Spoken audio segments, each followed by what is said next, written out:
It's 4 o'clock in Los Angeles. It's 6 o'clock in Chicago, and it's 7 p.m. in New York. Hello, everybody. I'm Mad Dog the Scipio. This is What's the Buzz, America's Best Podcast. I am joined, oh God, she's back, each and every week by Amelia the Pitbull Chapman. How are you, Amelia? Doing fantastic. How are you? I'm great. We had a long night last night. We did, but it was worth it. Very much. Yeah, it was worth it. We got Donald Trump back in the White House. Yay! Yep. Did I I tell sound you too what, excited? I have to tell you that we got some great compliments last night on our coverage of Good. the election. We did. We really did. We got some really good, good comments. I wanted to say that's Uh-huh. a good coverage. Yeah. We did actually did And we cover were it really well. complimenting both, so we weren't partial. So I think we did good. Oh, absolutely. Yes, I think we were fair to everyone, and yes, we I were. really believe that I was. Let me tell you something. I was on my best behavior last Yes, night. you were. I only So was dropped I. only two f bombs last night. That was only two, which is kind of a record. Anyway, before we do tonight's show, I want to say thank you to everybody that joined us in the chat. El Ruffian, Kenneth Jared Singleton, of course, Leon and Rosie. My brother-in-law Scott was here, and the number of people who we obviously couldn't get to. Mm. But we're back with our normal show tonight. We got a long show tonight Yes. because I got a lot of stuff we've never heard and we've never seen tonight. It looks like we got El Ruffian in the chat, so we're gonna respond to him real quick because we'll be on for a little bit tonight. So Oh yeah, Ruffian, I'm here, but I won't be able to do my show. Gotta oh, okay, brother. Thank you. Hey, Jimmy Thunder from Down Under's here, man. yeah, Jimmy's here. Let me see what's coming up with Jim. Congratulations to your old buddy Donald J. Trump coming to president once again. Yes, I'll tell you thank what, you. America needed that. Yes, we did. Leon says, I love being a field reporter. I got news Yeah, for you, Leon. thank you, I Leon. really relied on Leon last night. Yes, thank you Because so we much. were getting let me tell you what people don't understand about last night. We were getting mixed reports from different networks. Yes. So, for example, Fox News, who had it right all night long, Mm-hmm. thankfully, Fox was Mm-hmm. on the money. But, like, for example, we were getting some information from like Reuters, from ABC News, from CNN, from Yes. MSNBC, and they were like just bashing Trump, like Yeah, they were like this or bashing like him. this. It's like this or Yeah, like that. all right. Now, like, keep the blinders on if you want, but guess what? The guy still won, Yes. and he won handily, substantially. And not just by a little bit. He won by a lot, A lot. a lot. He's the first president in history to win to win non-consecutive terms. I'm sorry, not the first president, the Mhm. second president in history to win non-consecutive terms by a landslide both times. The first was Grover Cleveland, who was president. Then he lost. Then he ran again and he won. Donald Trump did that yesterday. He was president. He lost to Joe Biden. Now, Mhm. again, he won against Kamala Harris. First of all, can I say something? Sure. It was terribly, terribly unfair what they did to Kamala Harris. And I'm going to defend her for a minute, okay? Okay. I'm going to tell you why. They threw that woman to the wolves with like no time to prepare. Donald Trump was already campaigning a year ahead. Yes. He was already campaigning a year ahead. You got to have at least a year or a good 8-9 months Mm-hmm. to run for president. Right, because he was They running threw against that woman Joe out Biden. there with 2.5 months, Right. They did. which is nothing. Think about it. August, okay? September, October. All right, 2.5 months. You may as well say it's October is it, because you're not campaigning in November. Oh, In November, you're getting your footing again. right. Like, all right, now I got my feet planted. Let's see what happens. Exactly.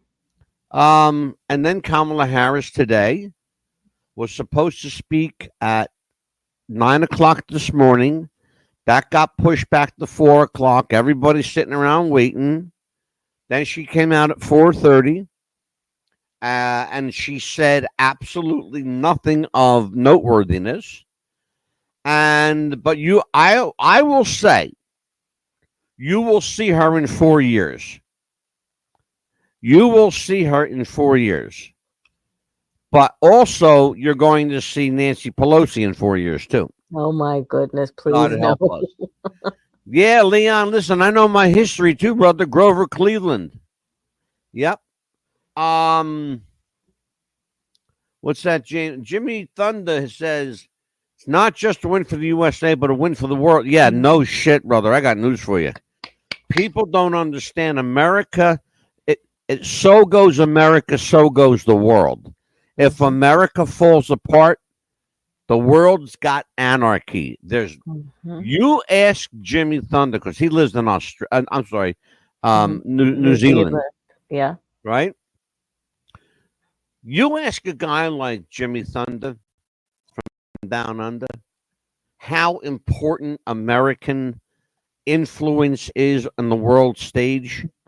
He could probably do a podcast for the next 8 months. Oh, absolutely. Okay. Understand something. This is really important. What we went through yesterday was history. It was historical. That was, and Amelia and I are proud to be part of it because we've got that tape. By the way, we thought we were one and done with that, right? Right. Guess what? It recorded. Yes, it did. It did. It recorded. We have it. Yeah. And I'm very proud of that show. Yes. We did our part to cover the election.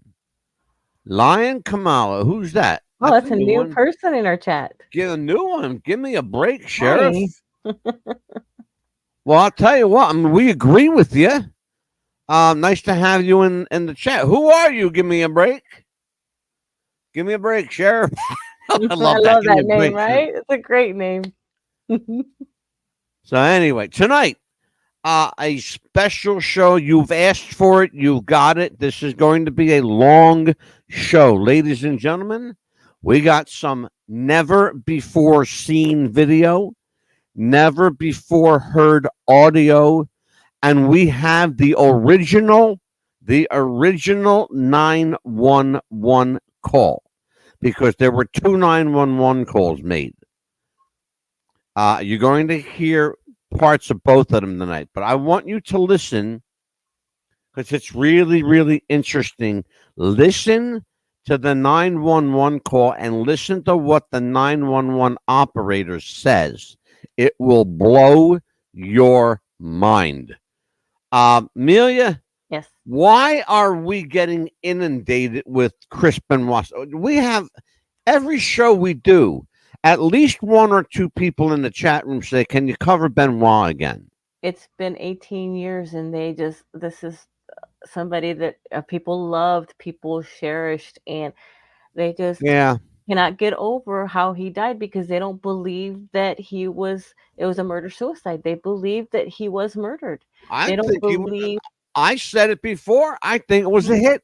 Yeah, because of the way that they found, they don't believe that somebody could have killed himself this way because the way the neck was. I don't. And I agree with you. I don't. Oh, let me back up because I'm getting angry already. I know, because I'm Italian, folks, so it doesn't take much to get going.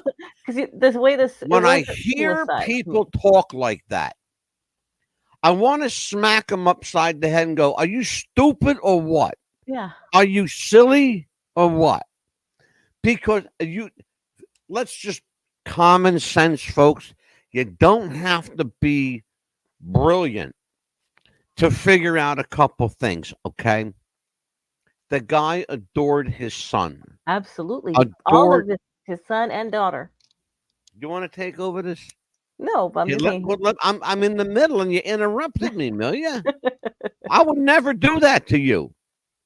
Shut your mouth.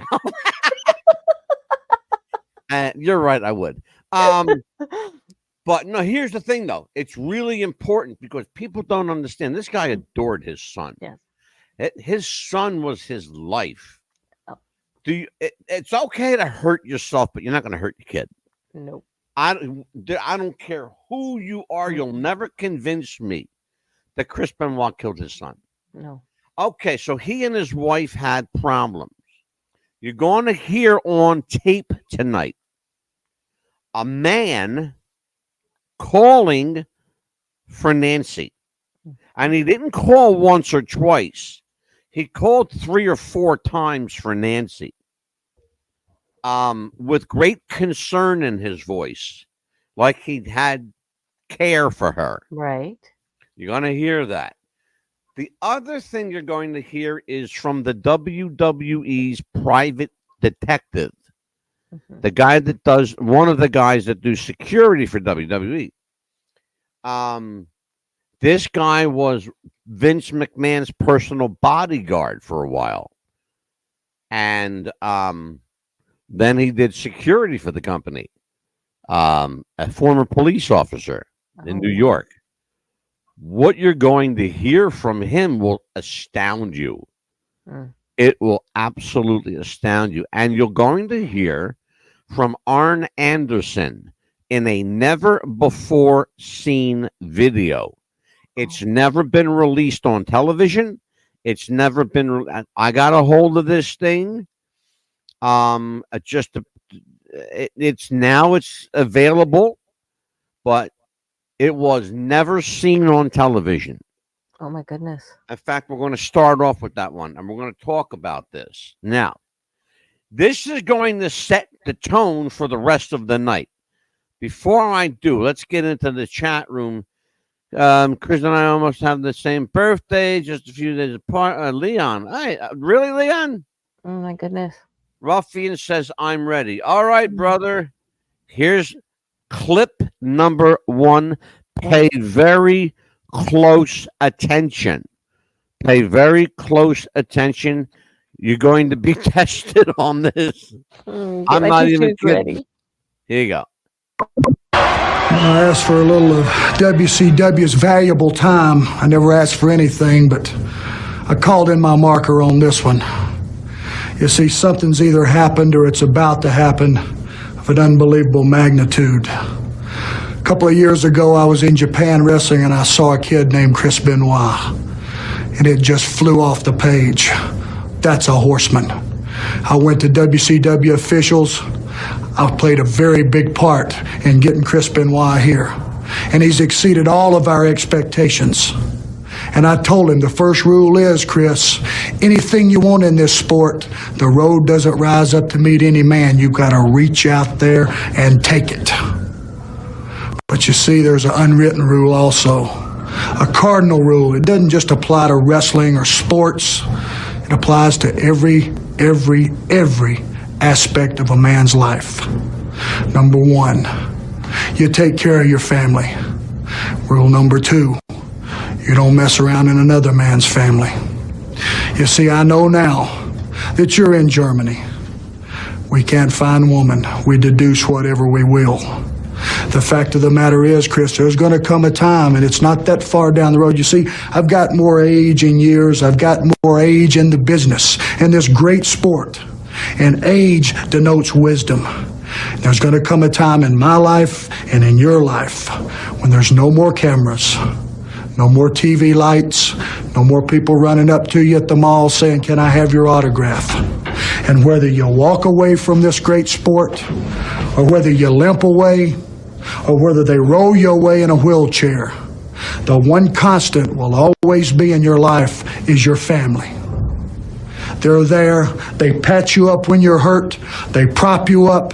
They build your ego up, and they send you back out that door. Well, Chris, I'm just going to ask you one time. Is this obsession with destroying every aspect of Kevin Sullivan's life worth losing your soul? Well, is it? Wow. Fucking wow. Wow, that's a word Okay. that came. And you have to understand something here. What makes this not just a wow, but a effing wow Yes. is Arn Anderson is one of the good guys. He don't come Yeah. out and do stuff like this. No, he don't. He was serious. He was like to He the point. was shoot serious. Yes. He was shoot serious. Absolutely. Ruffian, let's see. I got introduced to Looking for the Truth from Tracy Smothers. Yeah, Tracy, God rest his soul. He had an interesting theory with the the raw deal case. Okay, yeah. I've been hooked on this bringing it. Okay, Ruff, we're going to have to talk about that one because I know some of that, but I don't know all of it. We're going to have to address that at some other point. I'm not versed in all aspects of what you're referring to, and I'll be honest with you. But Arn Anderson, a guy, he's one of the nicest, even today. Right. He's one of the nicest, sweetest guys you'll ever talk to. But don't piss him off because he'll beat the fuck out of you. And he'll do it in a He's nice a way. he is a big, strong, tough guy that will give you the shirt off his back if you need it. Right. But don't do him wrong. No. When I heard this, I just went, holy shit, can we shoot anymore? Because what we're talking about is Arn Anderson on a straight up shoot using WCW time and money to cut this promo, and they never aired it. Right. Because it was never intended for television. Because what happened, I found out the story behind this. What happened, folks, and I'll bring you up to speed on it. Right. Is that Arn Anderson asked for permission to do this promo. Right. Okay. And that's all he asked. And he didn't tell them anything. When they looked at the promo after it was done, they brought Arn into the front office and they said, "Are you for real with this? Like, is this the real deal, or is this like some kind of work?" He's no. I'm not working. This is a shoot. This is for real. This is real life. And he was so upset that his friend Kevin Sullivan was being, for lack of a better word, dicked over by Chris Benoit. Chris Benoit, you heard what Arn said. Right. Chris, I know you're in Germany right we now. We can't find woman. We can't find woman. You know where she was, of course. Yes. She was with him in Germany. Mm-hmm. Okay. Big problem, Amelia. Right. Because she was married to Kevin Sullivan at the time. They were still married. Mm-hmm. Big problem. Again, like he said, take care of your family and stay out of other men's families. Yeah, exactly. Because all Kevin Sullivan was just putting them together as valet or manager and wrestler at the time. That's all that they were doing. He had them at the time. But they were put together to work because that was it. Not to have fun. And you got to admit it was a great angle. Yeah, not to have fun, just to work. That was it. Basically. When you saw, I want you to take a couple of minutes here, Amelia, and tell us. Mm-hmm. When you saw that angle at first time you ever saw that angle, mm-hmm. Did you? Because I'm going to tell you what I thought afterward, but I want you mm-hmm. to tell everybody what you thought, right, when you first saw that angle with Chris Benoit and woman. Mm-hmm. Well, when they first put them together, I thought, okay, well, she's going to be somebody that can help him out the ring, distract the referee, help him out. And then, That's exactly what she was there for. exactly, that's pretty much all. And then you Yep. kind of started seeing a little bit of a chemistry with them too that you weren't really Oh supposed to boy. see. But it Stop started right showing. there. Hmm. Stop right there, because you went right there, right where I wanted you to go, and Hmm. it was perfect, perfect, perfect.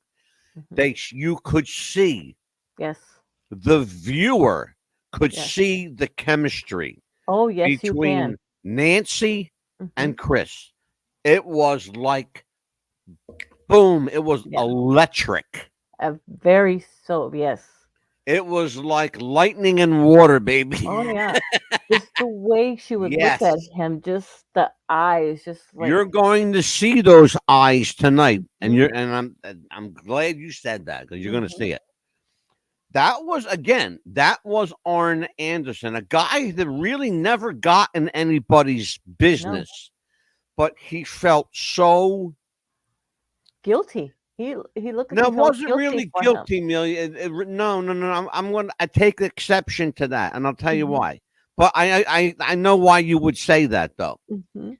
He didn't really feel. What he was feeling was a sense of responsibility for his friend. Oh, I know where you're going. Yeah, You I know what you understand? mean. Mhm. Yeah, He felt a sense of responsibility to his friend Kevin, because because he he knew brought Kevin him. Sullivan. Mhm. They started out together Yes. back in the early 70s. Mhm. Then you gotta remember something. You see that video we just saw? Yes. How old do you think Arn Anderson is in that video? I would say maybe late 30s, early 40s. He was 32 Okay. in that video. A Mhm. young guy. So Arn he's is the one one that of brought. those guys. Yeah. Arn Anderson is one of those guys that always looked older than he He was. did, yeah. Because if you look at Arn now, Mhm. and everybody, the whole world knows I'm 65. Mhm. Arn is younger than me. Wow. Okay. Arn is 63 years old. He's 2 years younger than me, but he looks like he's 10 years older, Mhm. because the wrestling business will do that to you. Yeah, it does. Now, we mentioned Kevin Sullivan. I'm going, let me go to the chat. Okay.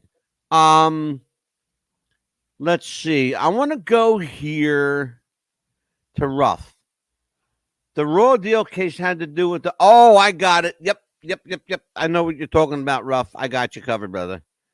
Okay. Um, I guess he meant, I guess, obvious with the about the way yeah, woman looked at Chris. That's what he meant by that. yeah, very obvious. I want everybody to. It's a very short clip. I want you to listen carefully. Hitler used to say the biggest lie over and over again. It's the truth. Mm-hmm. You know. Yeah. It's well, I mean, you guys got away with a lot though. Like We got a lot away with murder too. And the other thing is, Did you hear what he said? Yeah. And we got away with murder too. Now, somebody had said before, oh no, he was just playing. If you knew Kevin Sullivan, and I was very fortunate to know Kevin Sullivan, to have him on the show. Kevin, God rest his soul, we just lost him. Yes. Kevin was a guy you did not want to F with. No. You did not want to F with Kevin Sullivan, because he would hurt you in ways that you could not get over. And I'm not talking about physically hurting you. No. Okay. He was a short guy, but he was built like a fire plug, like a fire hydrant. Oh yeah. We call them fire plugs up here in the Northeast. He was built like a fire hydrant, short and wide. Okay. If you get the Yeah, reference to I that. saw him wrestle a few times, and I was like, wow. Yeah. And he was very muscular. Yes. Okay. He didn't have to do much to hurt you. No. Um, But understand something, and it's really, really important. When you talk about a guy's wife and you're working with a guy's wife, everything that comes out of your mouth can be construed as a shoot. I'm going to give you a perfect example. Remember when Undertaker and AJ Styles did their casket match? Yes. Okay, the buried alive match. Mm-hmm. What led up to that was AJ Styles getting very personal about Undertaker's wife, Michelle McCool. Very personal, to the point where calling Undertaker and Michelle McCool by their real names. Okay, you don't do that if you're working. That's what they call a work shoot. It's where you take a little bit of work and some real life and throw them together. The best person in the world, without hands down, without a doubt, the best person in the world at doing that is Paul Heyman. He's the best in the world at doing that. So let me ask you, I want to play this again, Amelia. Listen to this again.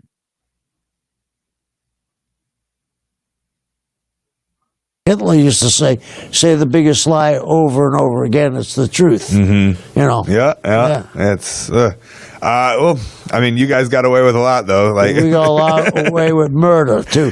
And the other thing is, did you see how quickly he tries to change the subject?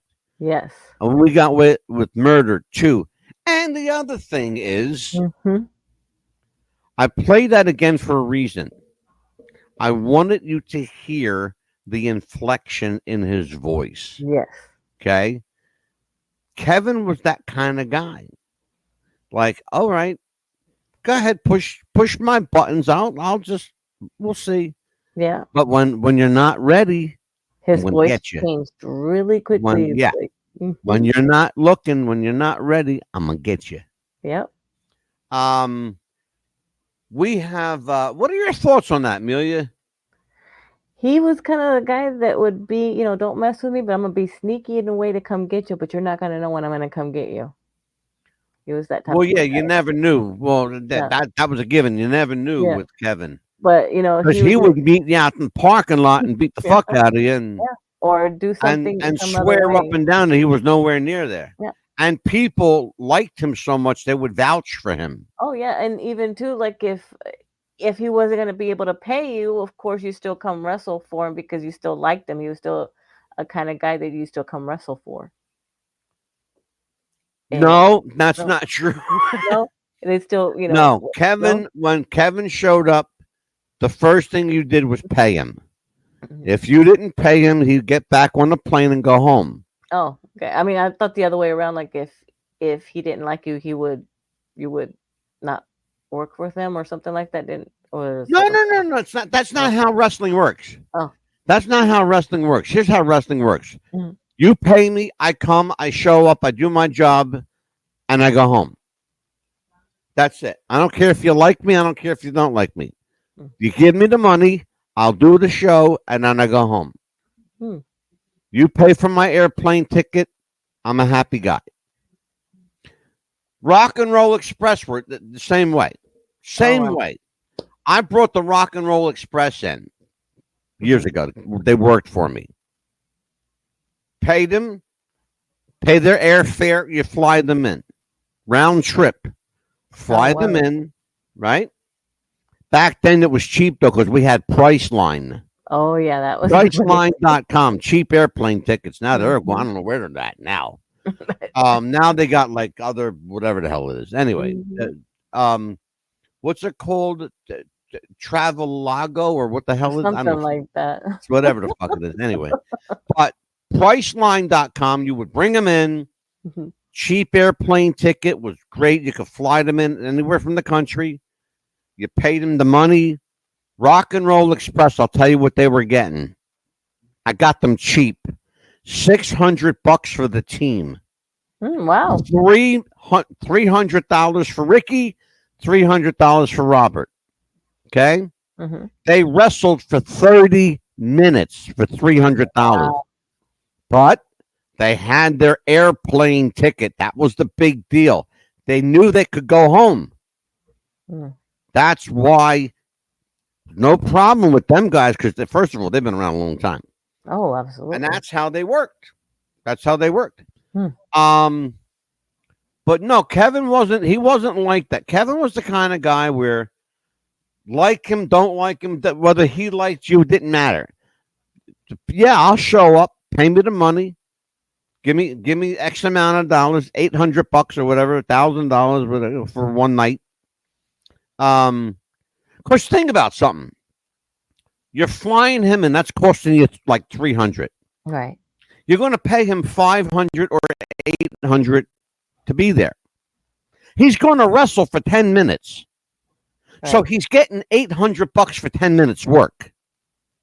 Okay? That's what, let's put things into perspective here. Okay? Right. And we have to understand that this is how they make their living. Right. These guys live out of a suitcase. They live on airplanes and in hotels. Mm-hmm. I don't think he was there. Maybe on a phone. Maybe to get the last Yeah, laugh in. I don't think he was there either, Ruff. And a lot of times they would have suspected him too for the being, at the murder scene too, which of course they've ruled that out anyway. Well, they ruled it out because he was nowhere near that area. No. You have to remember something. When Chris Benoit died, we'll call it died, we don't know, murdered, suicide, whatever the case. When Chris Benoit passed away, he was in Georgia. Right. Atlanta, Georgia. That's where he lived. Kevin Sullivan lived off of on an island off of Washington State. Correct.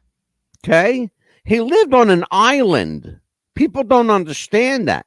Yeah. He had to take a boat to get to the mainland from a ferry. Or somebody had to come and helicopter him in. Mm-hmm. Okay? That's what we're talking about. And that takes at least an hour or so to get somebody to get in and so forth like that. So that's gonna it's not something you could do in like 5 minutes. No, nothing like that. No, and I agree with you, Ruff. I agree. I absolutely agree with you. I don't think he was anywhere near there. But we're going to get into the heart, the really kind of heart and soul of this case. Before we do, I have to let people know some of the things you're going to hear are sensitive. Some of them are upsetting.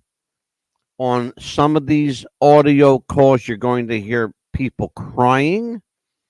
You're going to hear people getting hurt.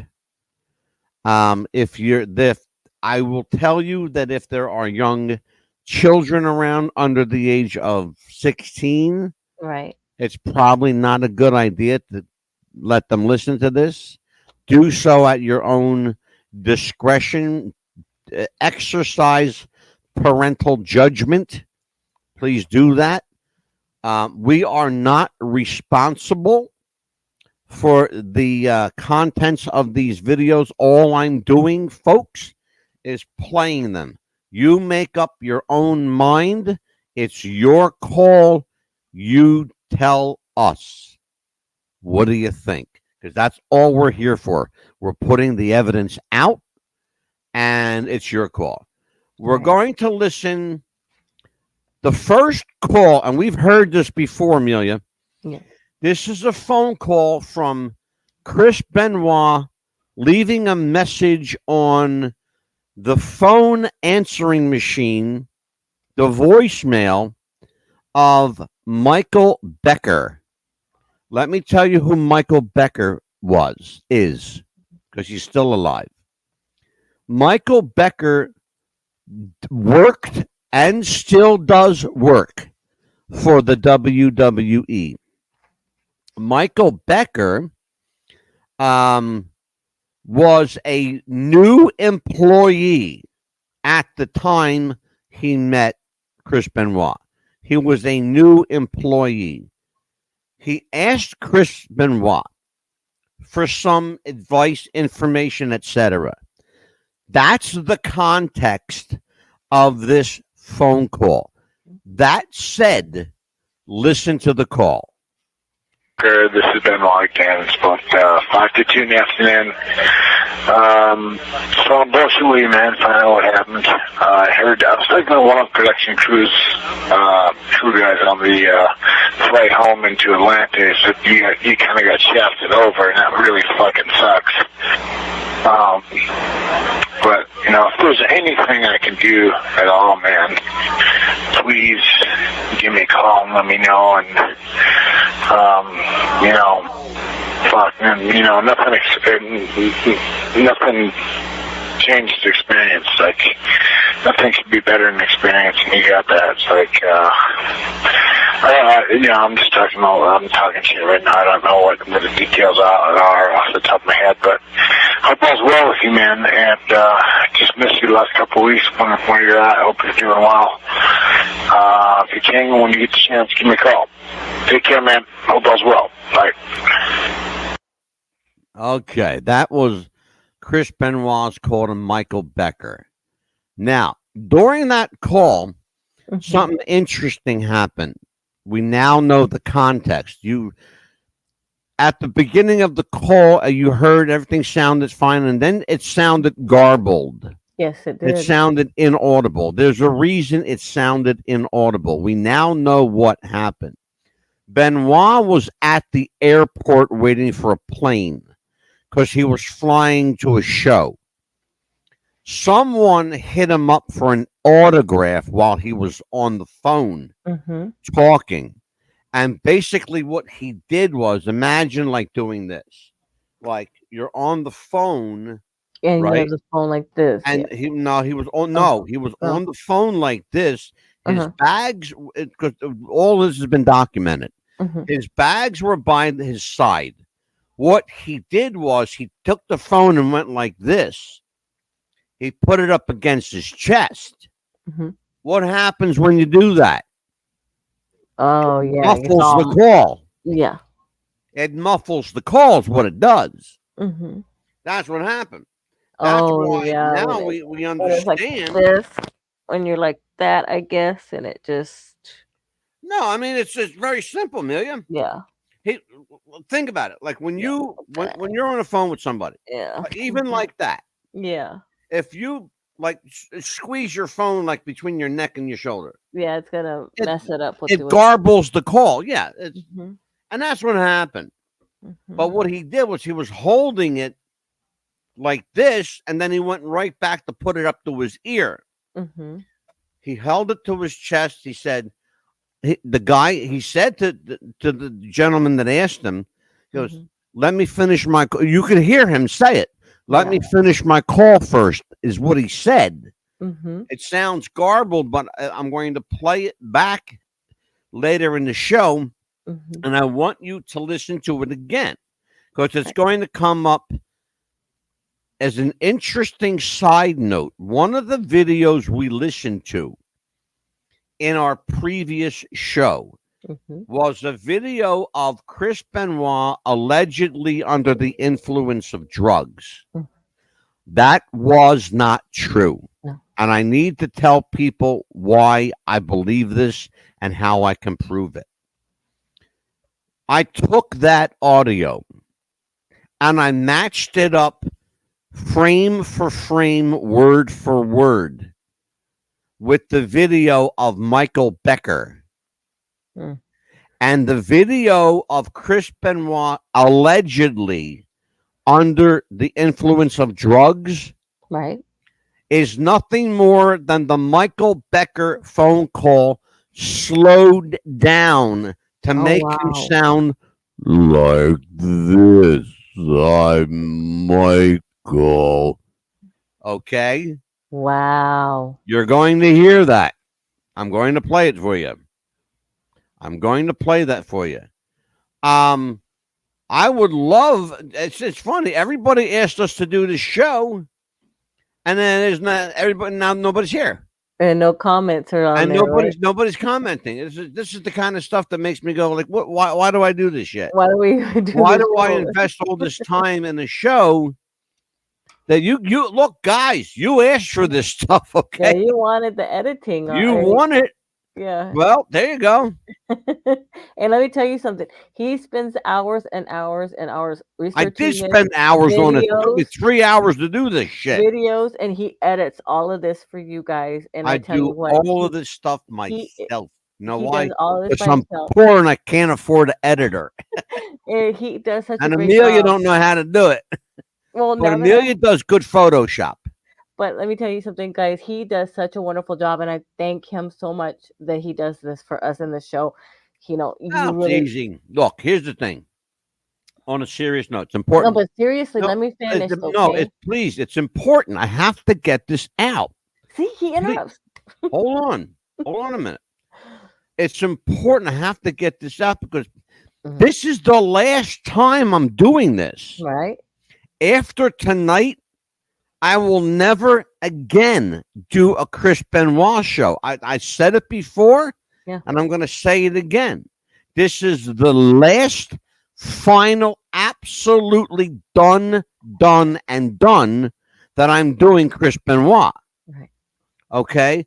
Don't ask me for the videos, but you can find them because I already uploaded them. Okay. And I Now, did that for you. I did that for all of you. You can find it on our Odyssey page. You can find it on our YouTube. It's all there. I put everything out there. All right. Now, can I finish? say again? Now, can I finish complimenting you? No, Oh, okay. because I have another video to play.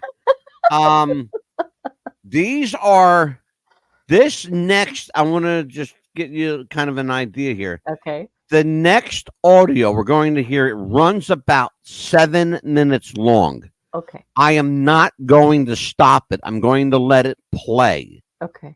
And then I have another video that's going to run about 9 minutes long. Okay. So let's and then we're going to play the Becker audio later. Watch this. Actually, listen to this. Okay.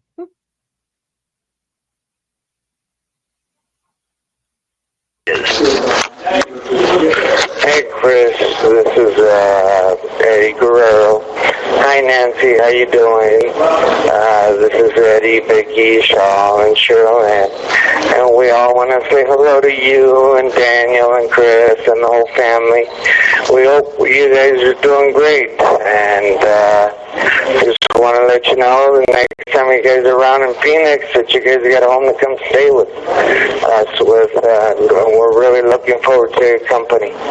But anyway, the reason I'm calling is I'm trying to get a hold of Chris. And the reason is because I got to fly into Minneapolis tonight. And I don't know if Chris is flying in tonight or tomorrow morning. But I know I got to fly in tonight. So Chris told me he was going to set up the hotels because Saturday, 3:50 p.m. Hey guys, this is Eddie, just finishing up my call. So yeah, that's just it. I'd like to find out what hotel it is, and because I might have to reserve my room for an extra night, Chris. So if you could get back to me as soon as you can, I'd greatly appreciate it, Chris. Okay? Thank you, brother, and God bless you, man, and I'm sorry to disturb you, okay? Take care, man. My best to your family. Bye-bye.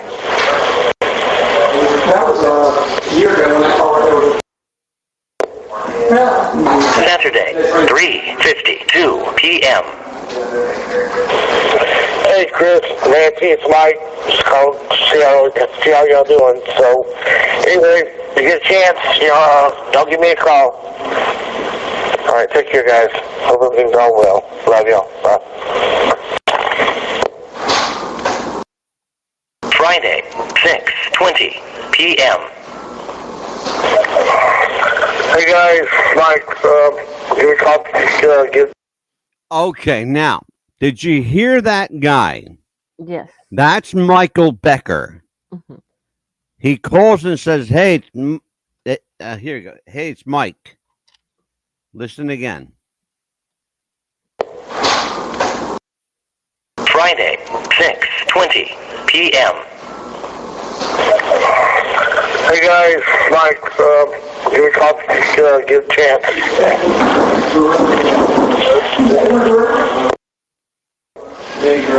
Thursday, 2:53 p.m.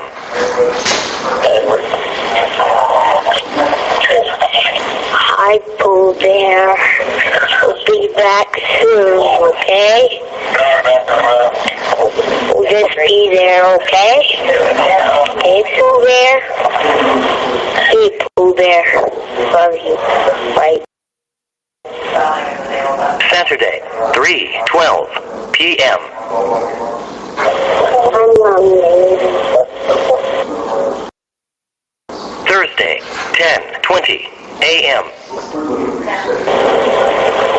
I love you. Hey, John. We're just on the way home. Did you see one of these wireless networks? Bye. You bring it up? Yes. Did you see network news? You in a hack on? Monday, 6:19 p.m. Good morning, Annie. Good morning, Dan. Sorry I missed you. I guess you guys must be anyway already. I just woke up. I'll tell you later. Love you. Bye.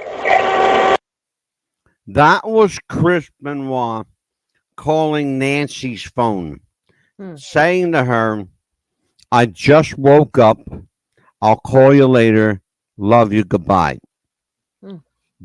Nobody knows that was a very important call because nobody knows when it was made. The other interesting call on here is getting a phone call from Eddie Guerrero, Right. which tells us that some of these phone calls were way before the murder or suicide, because Eddie Guerrero was still alive at the time. Right. Remember, one of the things that Chris Benoit was so upset about is that Eddie died so suddenly. That was his friend. The other thing we believe is that they had a relationship that may have been physical. That's not unusual in wrestling because these guys share beds, they share cars, they share food. Sometimes they share women, Right. you know. But it's what happens on the road when you're working for a company like WWE or WCW, when you basically living out of a suitcase. Yes. You know, so I mean, say what you will about wrestling lifestyle, it's not for everybody, and it's not easy, and you know, you pay the price for it. Yeah. Let's continue. Tuesday, 8:14 a.m. Hi, honey. Hi, Dan. Sorry I missed you. I'll turn my cell phone. Love you. Bye.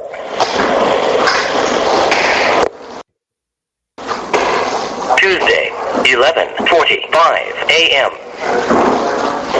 Yes, I was just calling to see how everybody is over there. I didn't know if Chris might need a ride to the airport, if you guys needed me to go out and do anything for you. Call us if you need us. This is a very interesting call. It surprised me particularly because I know who that woman's voice is. I know that woman because she doesn't live very far from me even right now. She's about 2 minutes away, in fact. Okay, I'm not going to tell you who she is, but she's a person that offers to clean their clothes, take them to different, airports. You need a ride here, you need a ride there. I happen to know a little bit about that particular call. That said, it's the only ones like it on this substantial phone record. Wow. So let's take a look. Okay, I hope everybody's feeling better. Bye-bye.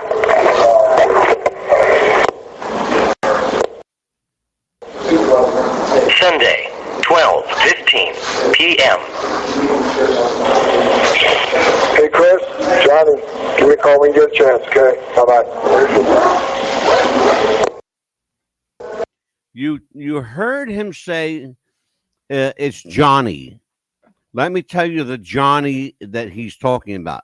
Okay, the Johnny is Johnny Grunge, one half of Public Enemy with Rocco Rock and Johnny Grunge. Okay. Okay. They were fired from WWE, but Chris and Johnny were friends before WWE in ECW. That's where they met. I have to tell you in full disclosure, I knew Rocco Rock, the late Ted Petty. He was a friend of mine. I knew Ted pretty well. And I also knew that Ted was, besides being a hell of a nice guy who would do anything for you, Ted was a seriously bad cokehead. Oh, no. And he did a lot of coke, and that's what killed him. It blew his heart out. He had a heart attack, and he was just a young guy at the time. 55 at the time. He's been going a long time now. So Johnny Grunge was a friend of Chris. He also happened to live fairly close by in Georgia. He lived just outside of Atlanta in a place called Alpharetta, Georgia. And so it wasn't very far. I don't know if it was in the same county or not. I'm not real sure, but I know it wasn't too terribly far. Maybe it may have been an hour drive, maybe. So you got some perspective. There you go. Sunday, 5:06 p.m. Hi, this is Kathy from Talent Relations. I'm looking for Chris, and it's... Okay, now we're getting into the day that changed everything. Okay. You heard the woman say, this is Kathy from Talent Relations. Right. Okay. You're going to hear several people from Talent Relations. Kathy is one. Ann is another. You're going to hear those names here. Okay. Okay. They work for Human Resources and Talent Relations. Pay close attention to the timeline. It's very, very important. Continue. He is there, which I hope he's not. I hope he's in Houston. Can you give me a call at 203-912-3173? Thank you. Sunday, 5:22 p.m. Hey, Chris, it's Ann from the office. Just trying to get in touch with you. It is Sunday evening, I think about 7 o'clock, so we're hoping everything is okay. So if you can call me on my cell phone, 203-912-8332. Talk to you soon. Sunday, 6:39 p.m.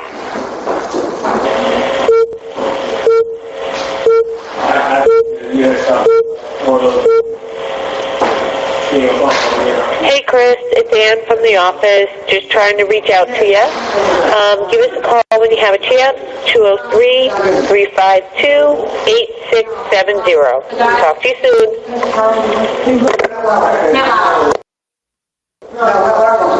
Monday, 10:34 a.m.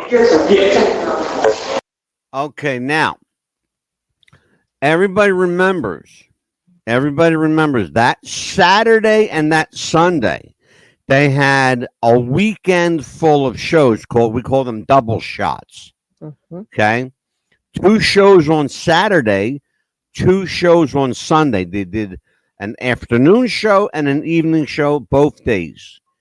The Sunday show at night was the pay-per-view. That's the one that he did not show up for. The call that we're listening to right now is the one that's now taking place Monday morning because he has now missed the whole weekend. Okay? which contradicts previous reports that said, oh no, he only missed Sunday. We know that's not true now. He missed, he wasn't available Friday. He never showed up Saturday or Sunday for any of the weekend shows that were taking place in Florida that weekend. Okay? Okay. Now, before I go any further, does anybody have any questions, Amelia?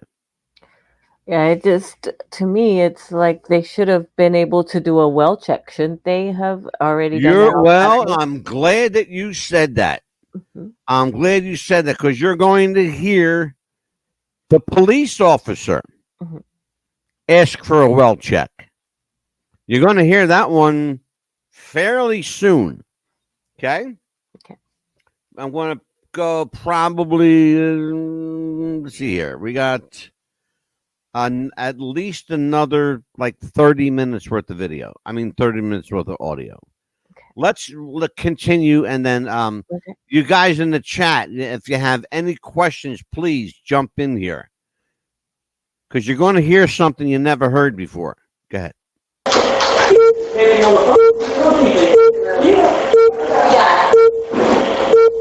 Are there any other change of custody we need to? Monday, 11:17 a.m. Sorry, I called you so late last night. It was a mistake. I went to speed dial Jamie, and your speed dial number is one number underneath hers. So I didn't know that I was even calling you until I heard your answer. I was like, oh, shit. So sorry for that. But I did want to talk to you and say hi and see what's going on. So I'm obviously at home, so give me a call back. Bye. Now, that's an interesting call because that was not one from the office. It was no one that anyone recognized. I believe strongly that the woman on that voice message was somebody who may have met Chris and he gave them their phone number. Right. Okay. Because you're going to hear the same thing happen with Nancy. A guy calls 3 times for Nancy. I don't know what kind of relationship Chris and Nancy had. I don't know if they had an open marriage. I don't know if they were cheating on each other. We do know that their marriage was in deep, deep trouble. We know that because they found divorce papers. He had filed for a divorce, yes. They did file for divorce, and it never went anywhere, but they certainly had the divorce papers. But anyway, it might have been, for lack of a better word, it might have been like a girlfriend trying to call. All right, here we go. Monday, 12:43 p.m. Guys, it's Vicky. It's Monday. Please call me. Love you guys. Bye. Call me, love you, bye.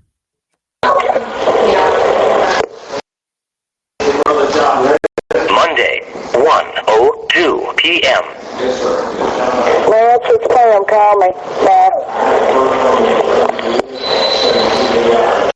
All right, that woman, Pam, she says, Nancy, it's Pam. That's her sister. That's Nancy Benoit's sister, Pam. Monday, 6:26 p.m. Hello, this is Nancy's mother. If anybody's there, can you please call me at area code 386-756-7579. Thank you. All right, let me tell you who this woman is. Her name is Nancy also, okay? She is a radio talk show host. Nancy Benoit had an interview scheduled to do on a radio show, Mm-hmm. kind of like a podcast. Right. She had a radio thing scheduled. She never showed up. Obviously, she never showed up for her appointment. You're going to hear this woman call back again. Monday, 6:34 p.m. Hey, Nancy, it's James. Give me a call when you get a chance on my cell phone. Hey, Nancy, it's James. Give me a call if you can on my cell phone. See how upbeat he sounds? Very upbeat. Watch his tone. If you're up for the 4th of July. Talk later. Bye. Did you catch the love you buy? Yes. Monday, 6:51 p.m.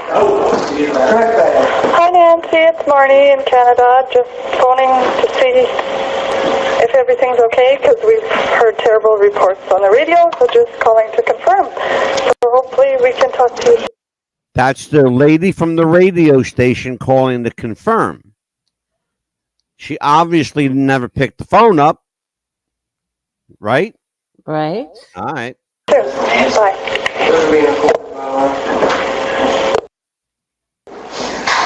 Monday, 7:18 p.m. Chris, Nancy, guys, it's Johnny. Give me a call, please. Bye. That was her father. Okay. Now, these three guys were like thicker than thieves. Mm-hmm. Eddie Guerrero, Chris Benoit, Chris Jericho. Watch. Monday, 7:45 p.m. My name is Paul Tocquani, and Nancy Benoit's father. I'm trying to get in touch with one of the police officers there. Would somebody please call me? Area code 386-756-7579. My cell phone is area code 727-439-1452. Please call as soon as you can. Thank you. Again, that's Nancy Benoit's father. He not only does he leave his house number, Right. he leaves his cell number. By the way, both of those numbers have been disconnected. I tried to call them. Do not call them. I know. I tried to call. No, those numbers they're gone. Anyway, let's continue to listen. You get to see a pattern here. Yeah. We're now into the next couple of days, and no one's answering this phone.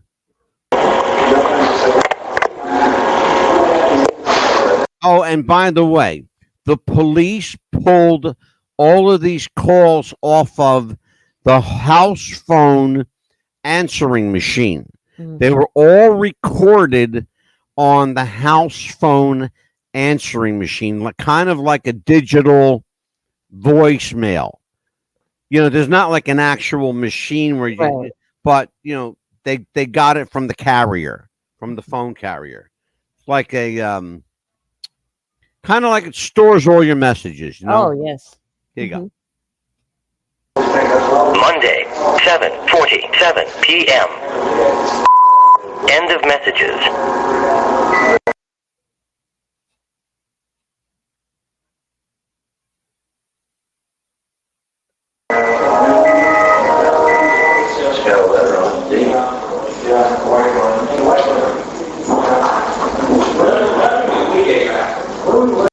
Now, Mm-hmm.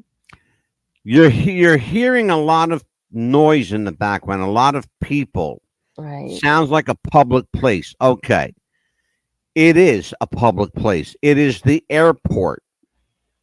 Chris Benoit had a terrible, terrible, bad habit of not hanging his phone up. He would think that he would, and everybody said it. He always, like, if you tried to call him, your call would go right to voicemail. Right. Because he always had his phone open. Right. It was like always open. Like it wouldn't ring. It was just like it would go straight to voicemail. And what you're hearing is Chris leaving his phone open, like he didn't hang it up. It was still recording. Right. Yeah. Listen. Whatever.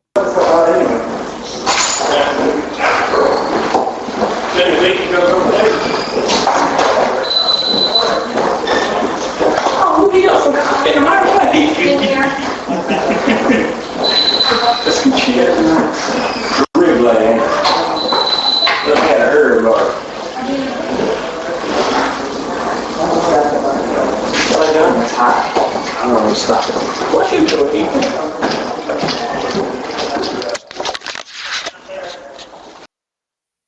All right. That's it. What do you think it is?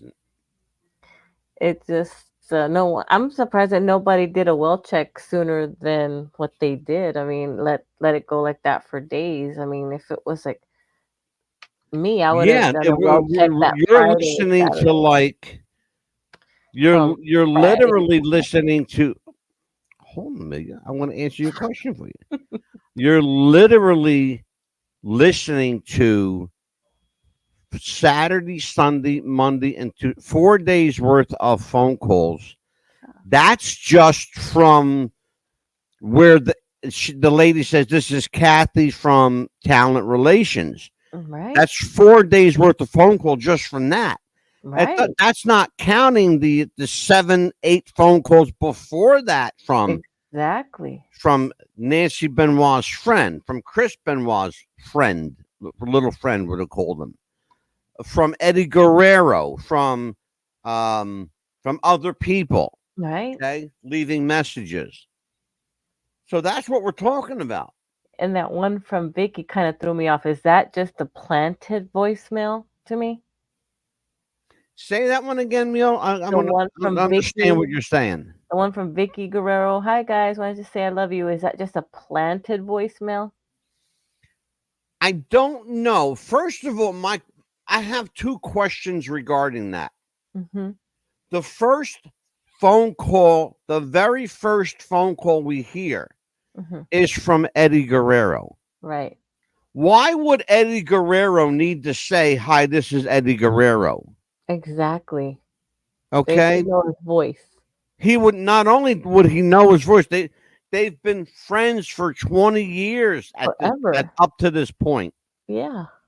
They both worked together at ECW. I saw both of them work each other at ECW. Mm-hmm.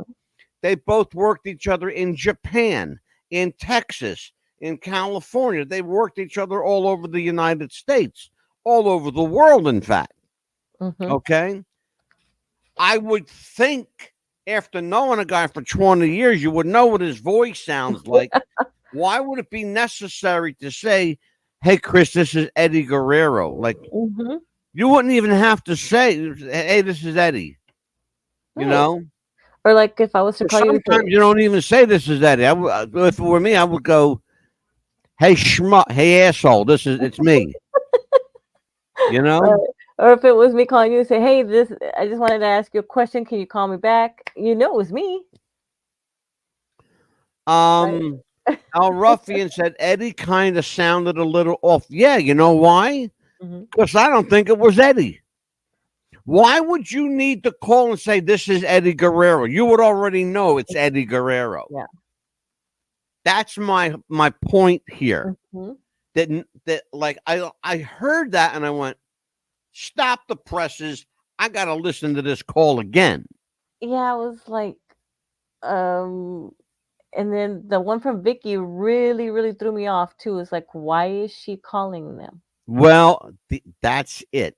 I said before, I'll say it again. I think it was a Guerrero that had much to do with the death of Chris Benoit. Yes. I think it was a setup. Yes. I think it was a hit. I think that the little boy saw something that he knew. He recognized somebody. They had to take the little boy out. God bless his soul. That he trusted someone very, very much. Somebody he knew and trusted. Yes. Okay. Somebody with no soul, no heart to kill a little boy, 7-year-old boy. Now, who could that be? Let's see here. I think it could have been maybe a pissed off wife. It could have been a pissed off brother in law. Could have been Chavo Guerrero. Could have been Vicky Guerrero. Could have been no one related to any of them. Somebody that didn't have any emotional attachment to them.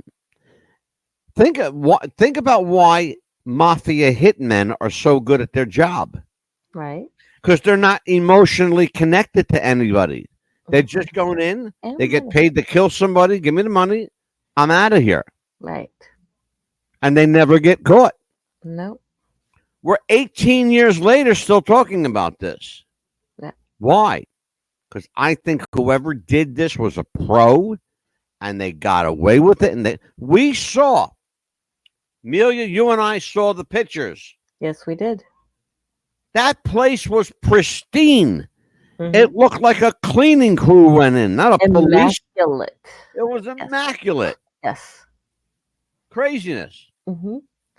Or they could have had either both Chavo and her come in, say, kind of like ease the little boy, just kind of made him comfortable enough to where, I recognize her. Well, that kind of, I'm glad you said that too, because that kind of ties into the theory that you and I had before. Maybe they drugged the little boy. Yes. Okay. Maybe they drugged Nancy. Well, see, but Nancy was tied up. She had tape around her mouth. She had tape around her eyes. Mm-hmm. I mean, whoever killed that woman, they wanted to make sure she didn't hear anything, see anything, and talk about it. Absolutely. Because she was brutalized. That poor woman was brutalized. Questions from the chat. Anybody got questions in the chat? I'm really just, folks. I'm sorry, folks, but I got to just vent my feelings here. I'm really disappointed. I'm really, really disappointed because especially Gigi, who's not even here. I think we blocked him. What's that? I think we blocked him from. I didn't block Gigi. But also, too, what they didn't do was they didn't dust any fingerprints from the keyboard, from the computers, the laptops. They didn't do any dusting at all whatsoever. Yeah. I still would have done that whether it's a murder-suicide, no matter what. You still want to cross your T's and dot your I's, no matter what. Ruffian says, I think with Chavo, maybe with an Arn, and this is my own thought, I say New Jack. Well, I'll tell you what, and I'll just tell you because I said it before on the show. New Jack stayed with me for a couple of days. Jerome Young was New Jack. New Jack was a seriously messed up in the head kind of guy. He didn't know how to be, I hate to say it like this. He didn't know how to be Jerome Young. Jerome Young was a nice guy. New Jack was a dick. And I think Jerome only knew how to be a dick because he thought he had to live the gimmick. And that's what killed him too. He's the only person that I've ever known who died that I didn't have any sad feelings for. Because he was not a sympathetic kind of guy. You understand what I'm saying? Yeah, sad. Could Chavo Sr. had any role? Yeah, Chavo Sr. could have had a bunch of roles in this. When you hear this next set of audio, this has never been released before. You're going to hear this for the first time. All of these videos have never been released. You're all hearing this for the first time. Leon, it could have been Chavo. I think my head goes back and forth on this. He had means, motive, and opportunity. he could get in the house without being suspicious because he was in and out of that house all the time. Mm-hmm.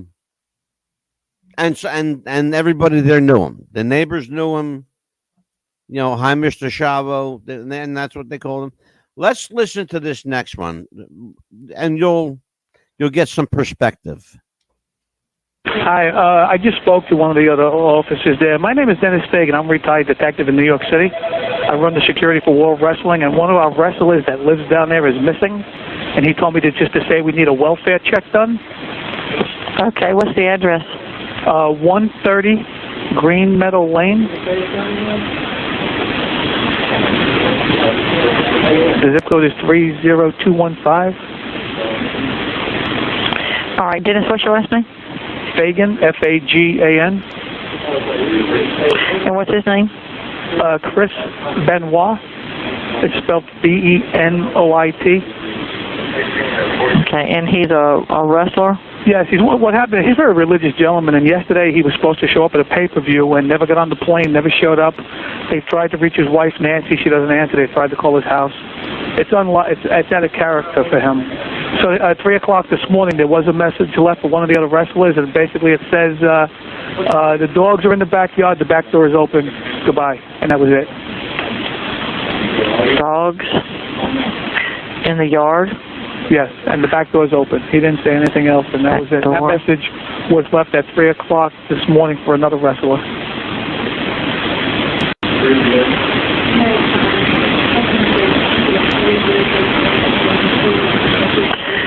Okay, and that's 130 Green Meadow Lane. Yes. Okay, and what's the phone number for you? My cell is 646-739-1992. Okay, what does he look like? Chris is about 6'1", very muscular, very stocky, has a very wide neck, looks like a wrestler. Okay. White male, black male? Yes, male white.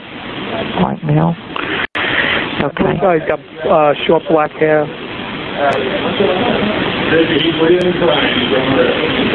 Okay.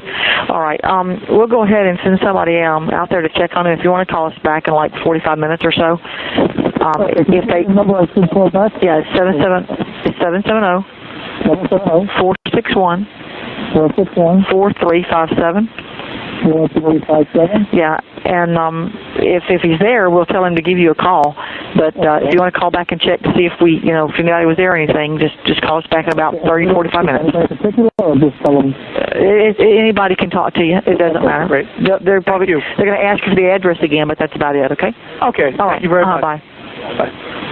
Okay, now this is the first time this audio recording has ever been played. It is a very telling piece of audio because you're hearing the security guy from WWE, a former New York detective working for WWE now, that's calling the police department.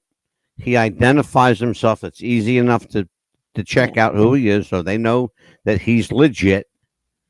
And now he's telling them that our wrestler never got on the airplane. He never showed up to the show. Not like him to do that. And he said something interesting. Yes. Chris is a very religious guy. Yes. It's out of character for him to do that. Correct. Okay. But the other thing, and it goes back to what Leon said Yes. about Chavo. Interestingly enough, you heard the detective say another wrestler got a text message at 3 o'clock this morning. Yes. Guess who got that message? Chavo Guerrero. Mm-hmm. Okay. Here's the problem, though. Chavo Guerrero didn't live anywhere near Chris Benoit. Why would anyone? Why would Chris Benoit? Why would Nancy Benoit?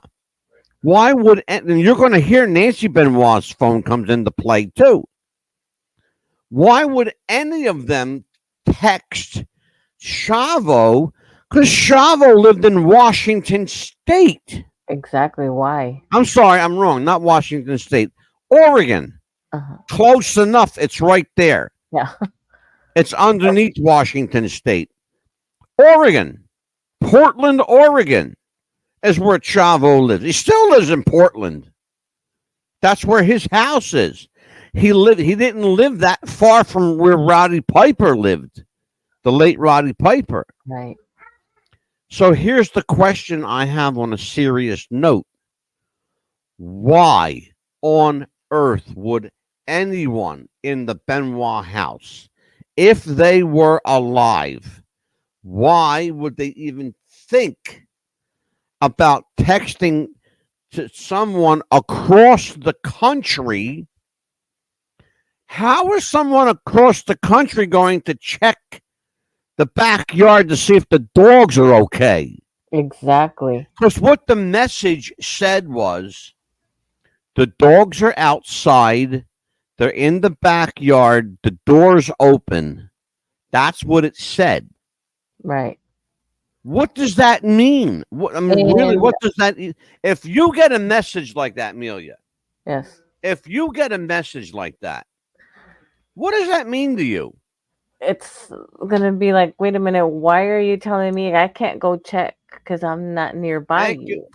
Thank you. How am I supposed to do anything? And also, he told him that Chris you'll be able to know because Chris has a wide neck, and Chris does not have black hair.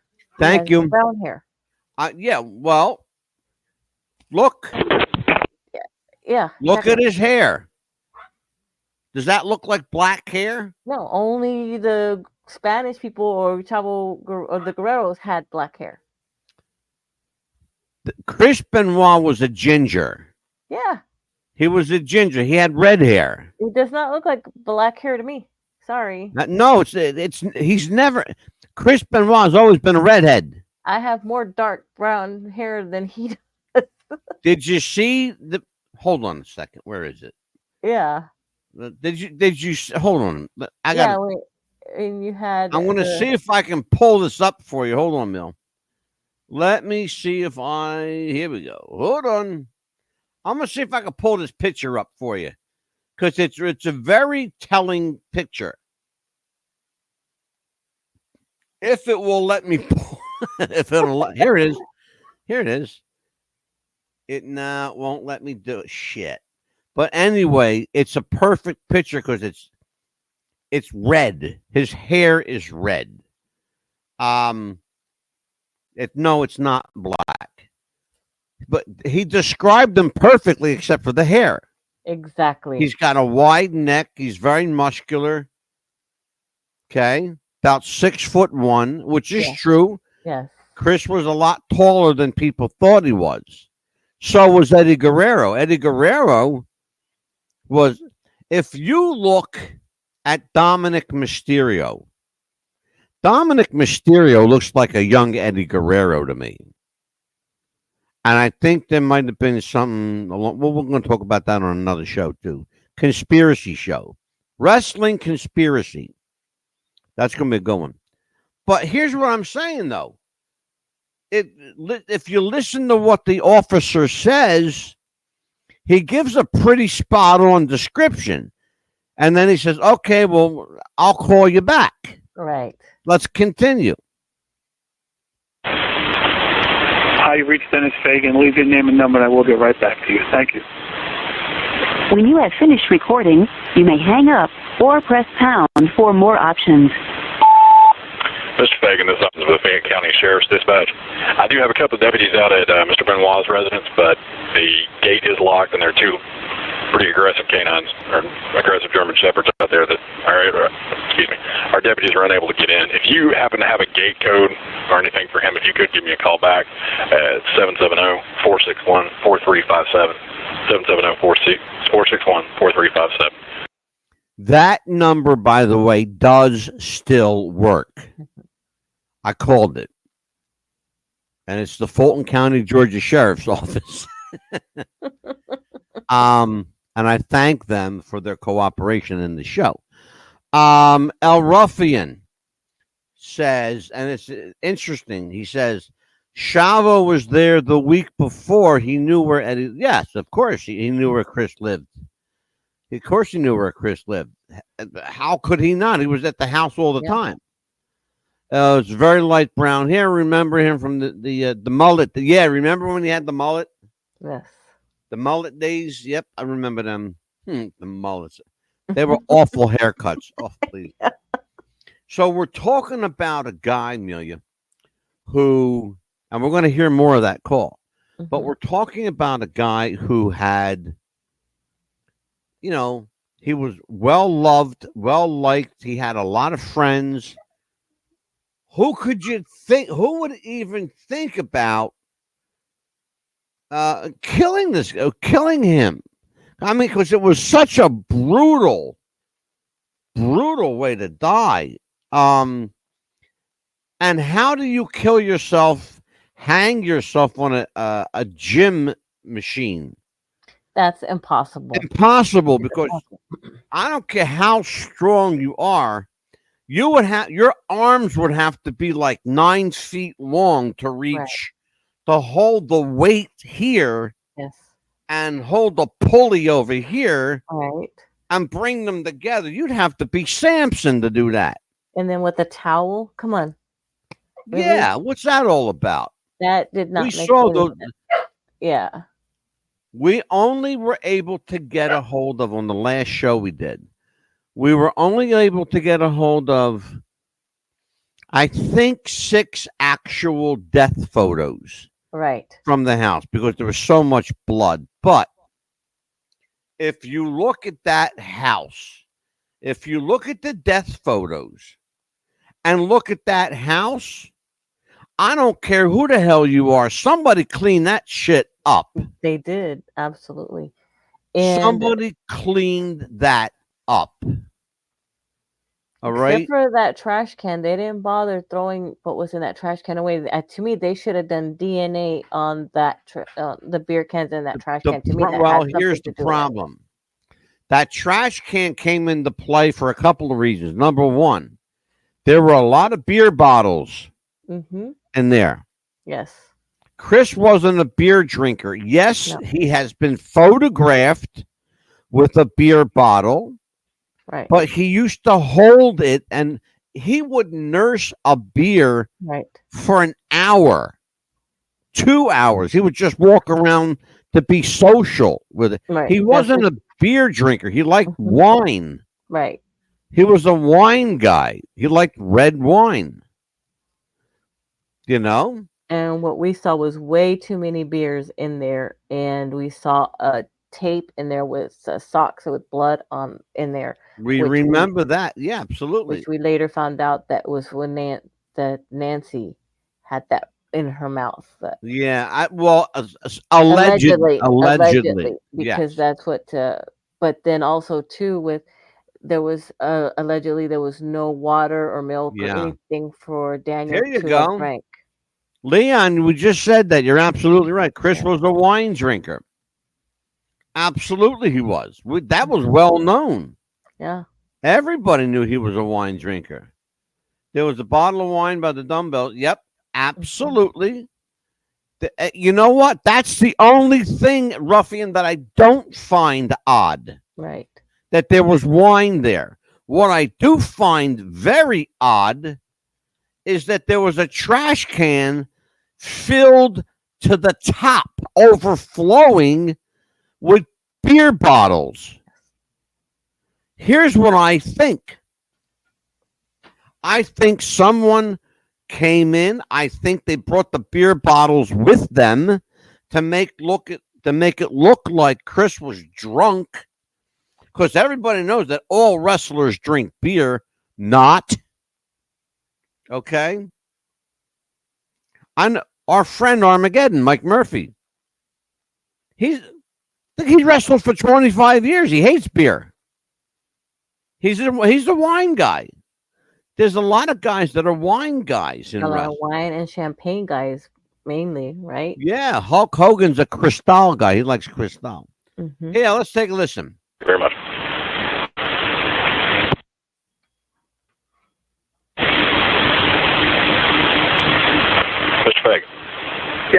Hey, this is with Sheriff's Department Dispatch.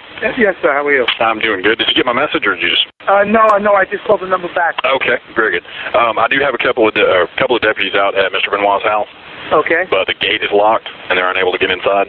The gate is locked. Yeah, you wouldn't happen to have a code for that, would you?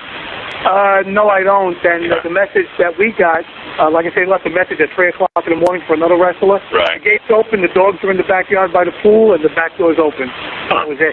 Right. Yeah, 'cause apparently that's why they're worried about him, because Chris is very, the point against Chris is very religious. Right. It's unlike him. He didn't show up for a pay-per-view. Yeah. He never made it to the plane. They can't reach his wife, so now nobody's answering the home phone. Nobody's answering the cell phone. Yeah, and I think as far as, I'm not sure how far away from the road the house is, so I'm not sure if they're able to tell if anybody's there. Oh, but okay. they, like I said, the gate. It's got a call box. Apparently, nobody's answering that.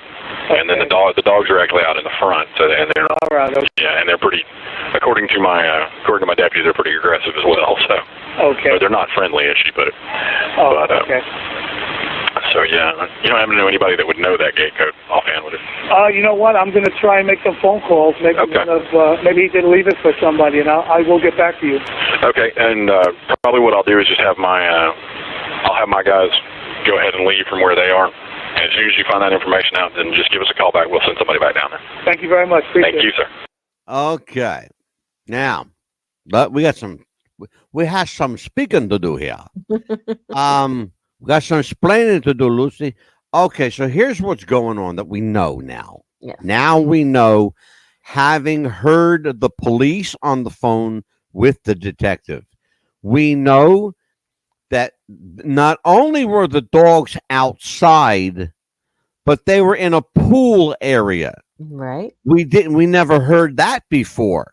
Correct. We heard the dogs were in the backyard, gated up, and the door is open. Okay? That's what we heard. We never heard anything about, they're back where the pool is.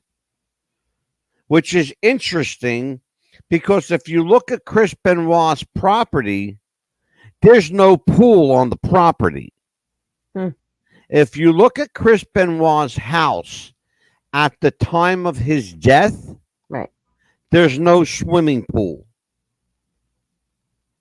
Now, something's going on here, Lucy. Yes, it is. All right. You're going to hear something else going on here, Lucy. And all of a sudden, they're in the front now. There was no alcohol in his system. You're absolutely right. He wasn't a big drinker. No. He was not Chris would take a little wine glass, like a little sifter. Yeah. And nurse it. He wasn't a drinker. Just to have something holding in his hand. That's all. That's all. He wasn't. He didn't like beer. We know that. So all the beer bottles. That was a giveaway to anybody who knew Chris Benoit. Anybody who knew Chris Benoit. If you saw them beer bottles, something was going on here. Yeah, yeah, exactly. Yeah, I don't think so, brother. No. Brother, brother. The other thing that's going on here is the dogs themselves. They were attack dogs, very aggressive dogs. I'm sure that Chris and his family knew how to handle them. Yes. But you get dogs like that and there's strangers around, they're trained to go on alert. It's second nature to a dog. Right. Protect your property. Okay? Because the dogs know, Amelia, that there are people in that house. All right? They know there's people in that house. You're going to find out in a second just how bad the 911 operator screwed up. Let's listen.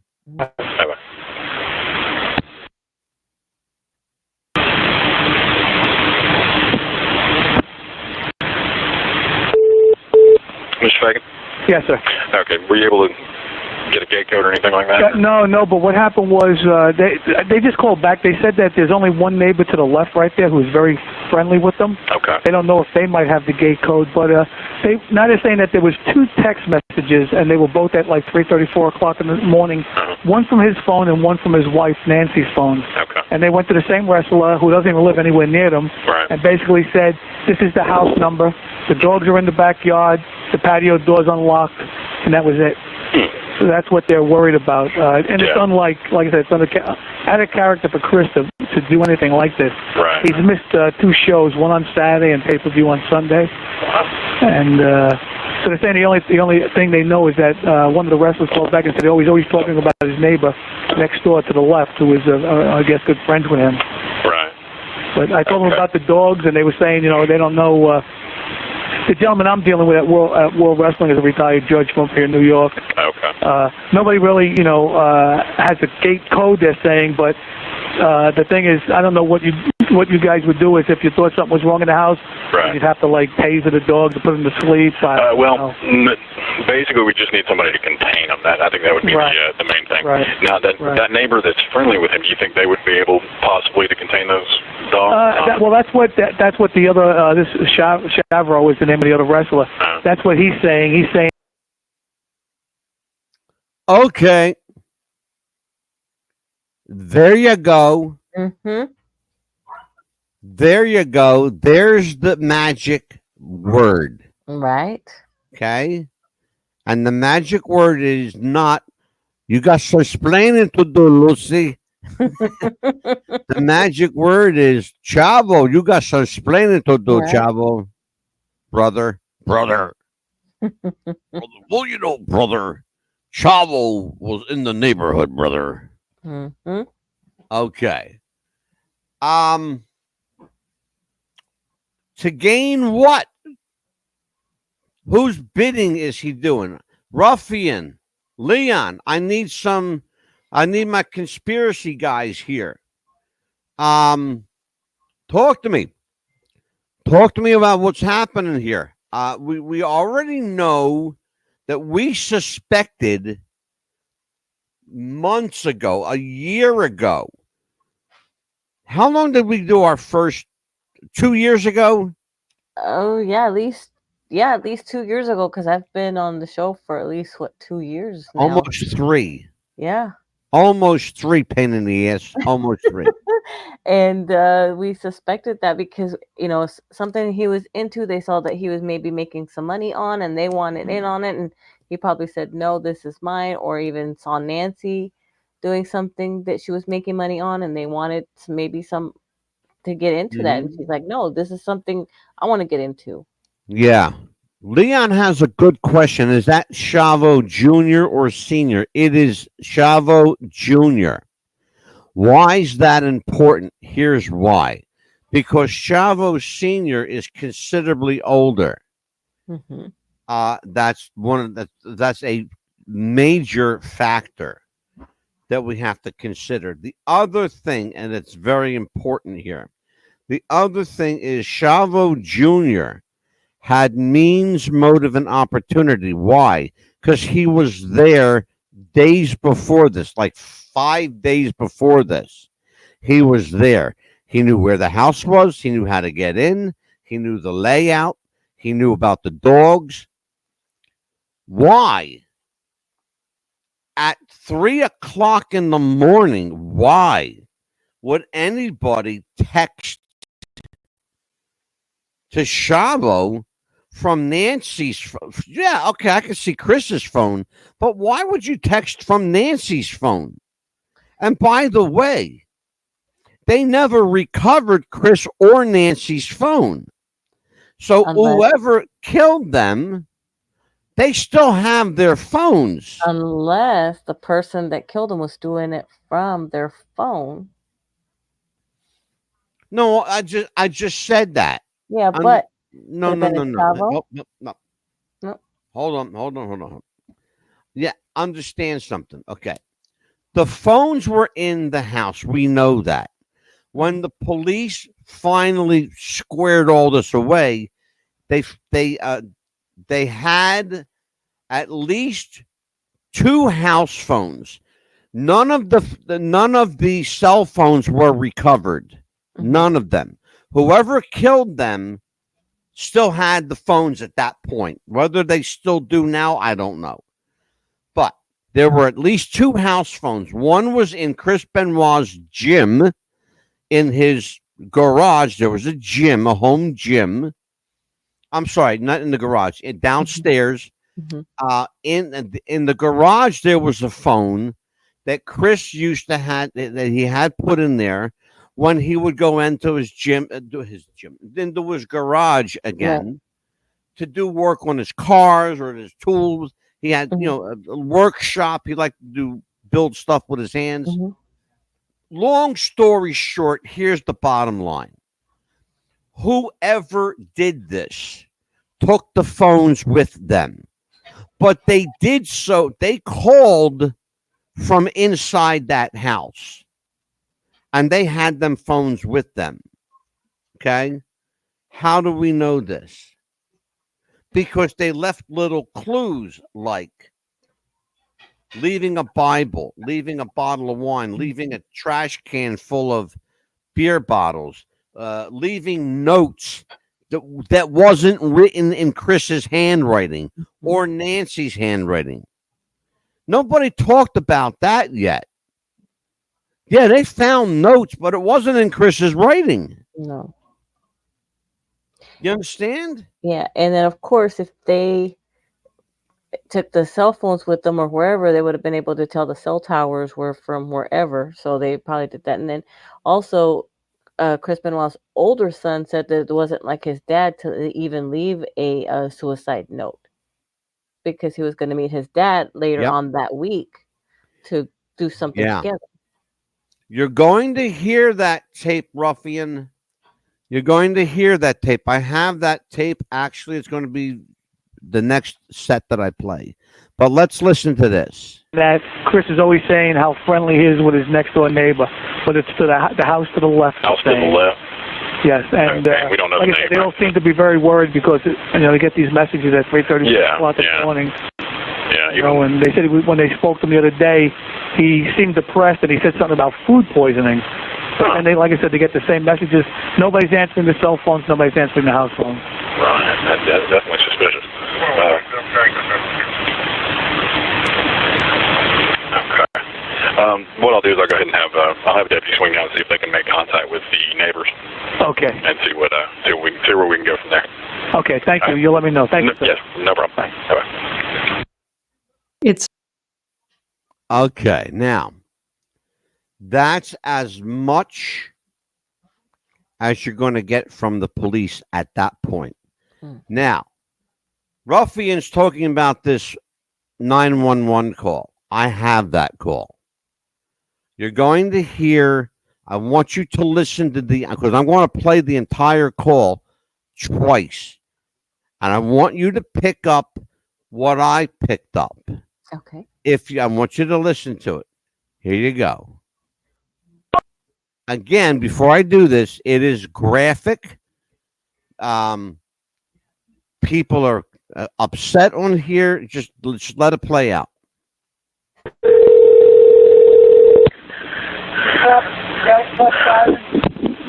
Hey, County 911, what is your emergency?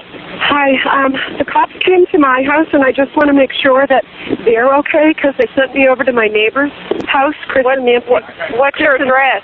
I'm at 110 Green Meadow Lane, and they asked me to hop the fence because they have attack dogs, and I went in, and the little boy and the mom are dead, and so I ran out to scream to them, but then they went in the house, and they haven't come out yet. Are they okay? Have you Okay, hold on just a moment. Going on at I can. I know where the controls are, but I'm not going in there until... Garrett! Tell the cops to come this way. Okay, ma'am. Did the cops call it? Listen to me. What did the cops tell you to do? They told me because this guy's a professional wrestler and I'm friends with him, and they said, can you go put the attack dogs in the kennel? And I did that. And then I went upstairs. Everything was open, so I was yelling, Nancy, Daniel, that's the little boy. And I went up to Daniel's room, and he'd been killed. And then I went up to Nancy's where she sits to watch TV, and she had been strangled and had tape on her face. And then I didn't see Mr. Benoit. I don't know where he is. I didn't want to go down in the basement for some reason. Okay, ma'am. He might be dead. Oh, now there's more cops here, but those cops... Ma'am, listen to me. What did the cops tell you to do? Did they tell you to go to the neighbor's house? Yes. And okay. Now they came when I said everyone's been murdered, and they went in the house, and I said I looked in every room but the basement, and they went in the basement, and now they haven't come back out. Okay, listen to me. Listen, we have got contact with our cops, but if they're okay. Did you hear what she said? Yes. Did you hear what the caller said to 911? Mm-hmm. She got very upset and she started to cry.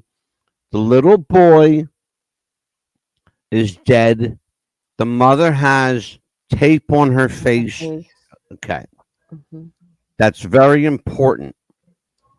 It's very important because what the 911 operator says is going to blow your fucking mind. Listen. Ma'am, our cops are okay. They're okay. But if they told you to go to the neighbor's house, you need to stay over there, okay? No, I'm here. I'm right outside the Benoit's house. No, I mean, they just said stay here in the driveway. I just got nervous because they never came back out. You have contact with your SO people that went in the basement. Okay, they do. She's talked to the cops in the house. Okay. Okay. I'm sorry. I was nervous that he might be in there and do something to them. I just don't know what. This is the neighbor that was told by the police to get out of the house. She's the one that found the murdered bodies. And she said when the cops ran down in the basement and she hasn't seen them, she's afraid something has happened to the cops in the basement. Your cop? She didn't listen to me. The SO dispatcher said he has contact with them and they're okay. Okay, they're okay. And they're okay. Okay. Did you hear that? Mm-hmm. Did you? I want you to understand what we're talking about. This is a critical error on the part of the police. Somebody had knowledge here. Okay? The 911 dispatch just said to this woman, our police went in, our cops went in, and they're okay. Yes. Okay? But listen to what she's saying. Listen to how she said it. She's not saying the cops are okay.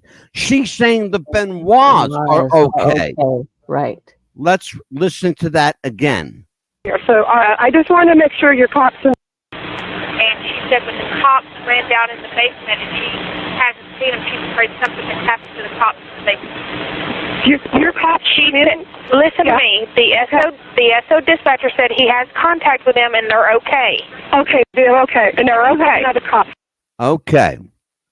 We now have clarification. The dispatcher says they have contact with the cops and the cops are okay.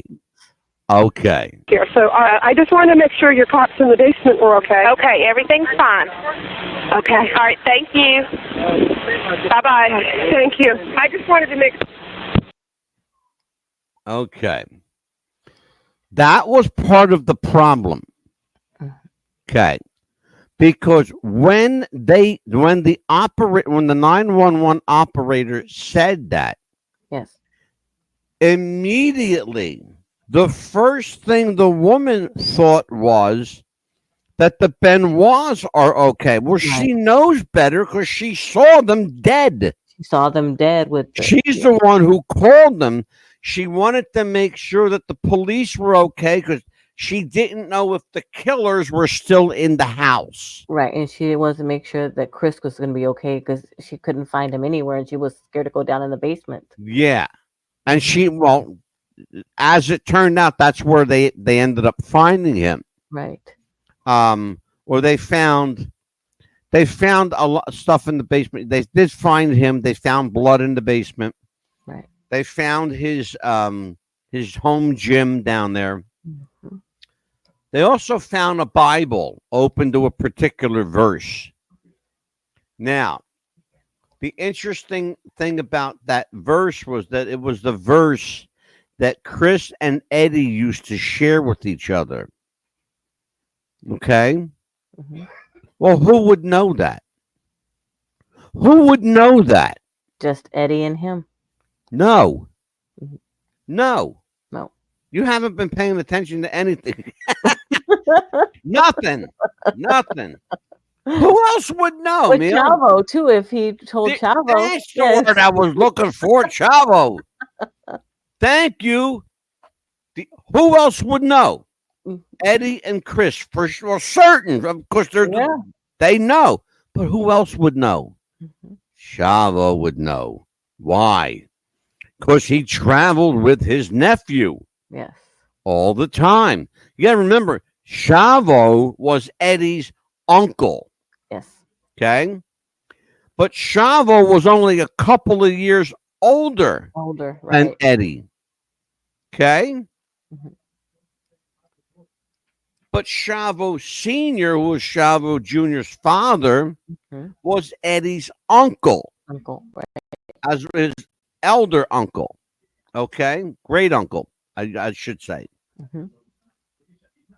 But everybody, when we finally have a little bit of answers now as to what she was talking about, she was saying to her, yes, the police officers are okay. Not we're saying that the Benoits are okay. Right. Because when people listen to that phone call, you could easily mistake what she said. You could easily mistake what she's saying. I would have thought that she meant that the Benoits would have been okay, but in context, when she said that, yeah. Let's see here. Chris and Chavo were they were very close friends. They got to check every crack within the room, both direct. Absolutely, brother. Absolutely. Here's the thing, though. Understand this. Jericho, Shama both couldn't own. No, I want to tell you something. What's that? I don't think Jericho would have had any idea. No, I don't think so either. I think this was a hit. I think whoever did this was in the business.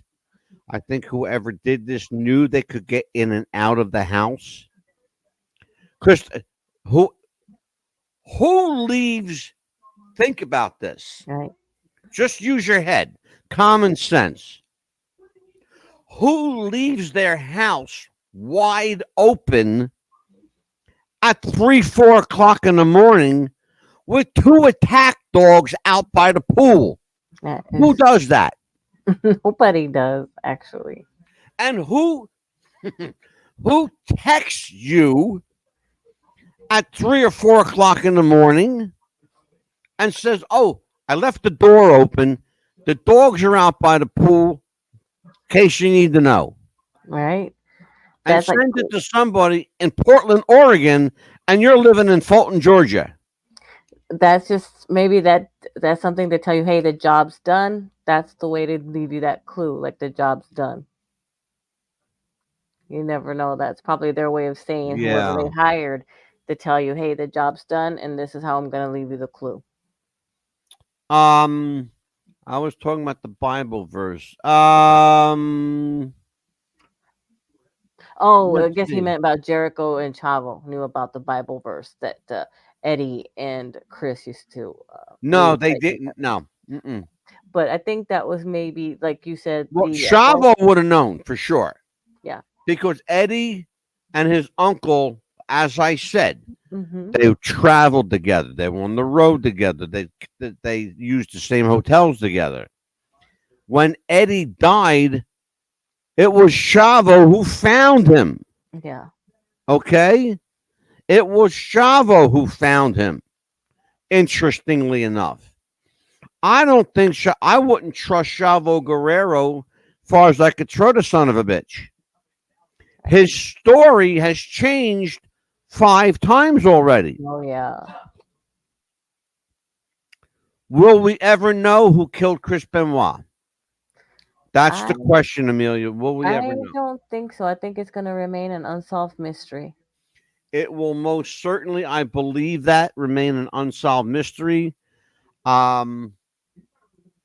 It's one for the books, though. It's definitely, it now warrants conspiracy theory status. Absolutely. So now we will no longer cover the Chris Benoit case as a wrestling story, No.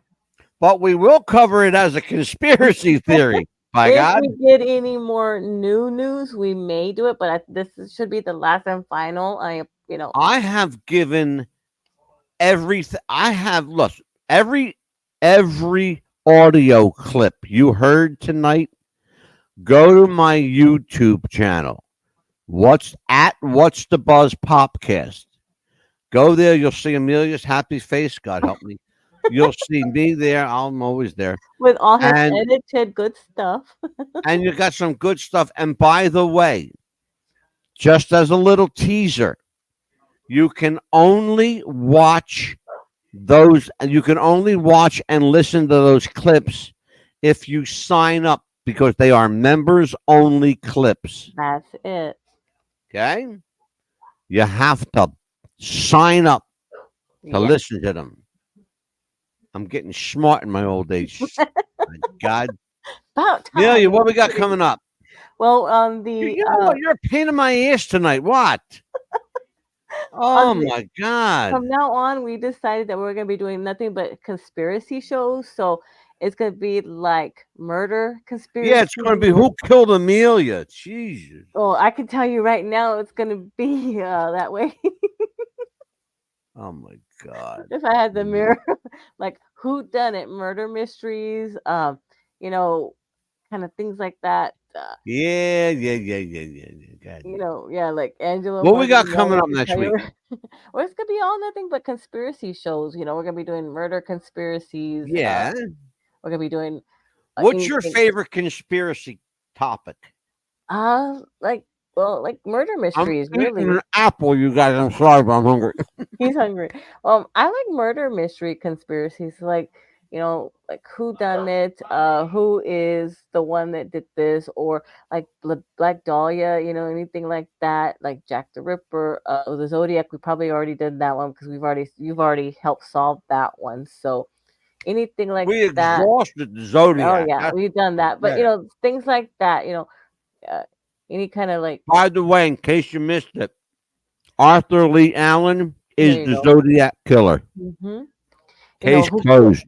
What things, what goes bump in the night kind of things. We're going to be doing conspiracy shows like that from now on. So we'll be doing stuff like that. We got here we go. Leon and Rosie has the smiles. Who shot JR? Who gives a fuck, Leon? Who did that one? We already know it was a sister-in-law. If you watch Dallas, I know. That's a great subject. Yeah. The holes in pyramids in Antarctica. Do you know that that's a real thing? It is. There is a hole. I'm not even making this shit up. Right. There's a hole at the top of the earth. You can see it. Wow. You can't make this up. I promise you can't make this up. Okay. Well, you could, but you know what? It's so easy to prove. Anyway, point is, see what I got to put up with every week, guys? For you, I do it for you guys, okay? This is what I got to deal with every week. The mouth that roared, okay?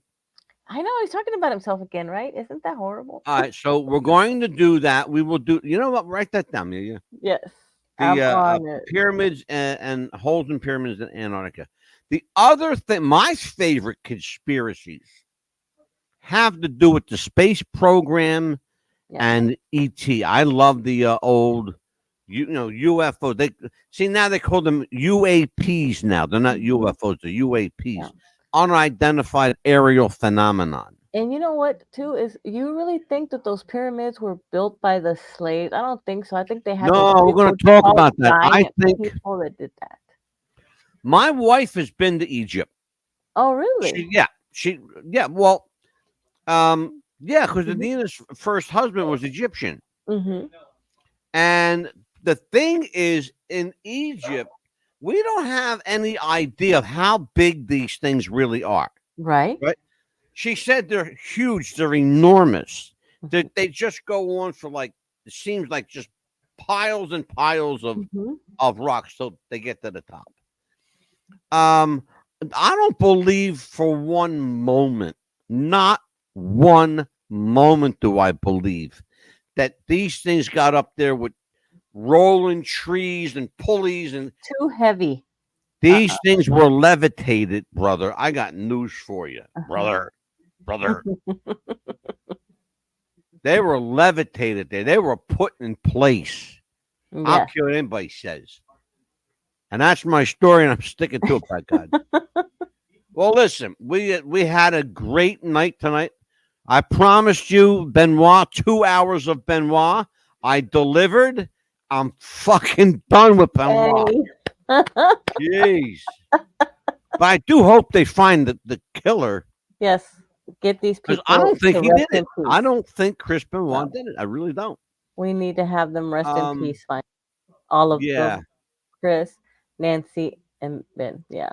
And Daniel. They Yeah. all need to rest in peace. All three of them because they Oh deserve my it. God, absolutely, Amelia. Absolutely.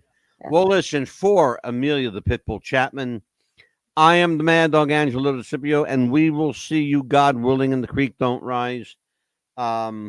We will see you on Monday night with a brand new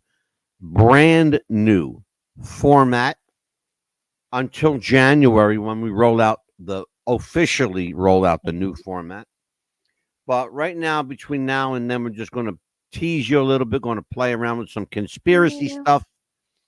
And if she comes back, she'll be lucky, folks. What? Okay? Because right now she's on I'm going to put tape over her mouth list. All right? The I'm mouth gonna that learn something roared. from the killers. You know, goodbye. Good night. We'll Good see. night. Oh, my That was a God. pun, really. Why do I torture myself like this? Go home. Bye. Anita.